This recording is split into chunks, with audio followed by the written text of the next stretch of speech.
Hi there, this is Kevin Van Ord standing in for Eric Nair to tell you about The Unfinished Swan. Mother had always been much better at starting things than finishing them.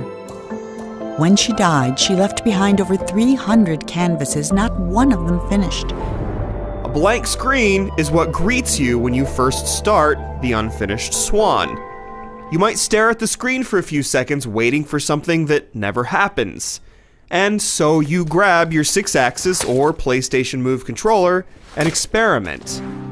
You find you can shoot little balls of black paint with the press of the trigger, and the paint eventually reveals the contours of the first level, which you navigate from a first-person perspective.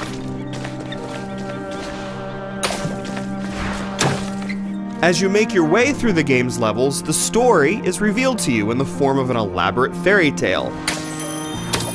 The king was young, arrogant, and amazingly talented.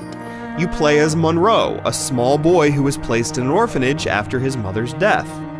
Allowed to keep one of his mother's many paintings as a keepsake, Monroe chooses her unfinished painting of a swan, and it's possible that the game world takes place inside this magical painting, or perhaps in a dream. The swan itself acts as your guide throughout the game, its footsteps leading you along the right path, and its occasional trumpets drawing your attention to important events. It's not all black paint and feeling your way through the maps, however. As you get further in, The Unfinished Swan expands into a more traditional first-person puzzle game. On one level, you use aqua paint blotches to water a never-ending vine plant to make it grow over walls so you can climb them, for example. While the changes are great atmospherically, they also emphasize the extreme simplicity of The Unfinished Swan's gameplay. You just walk around, point, and shoot. Sometimes the paint does more than reveal the level's structure, but it never does more than one thing.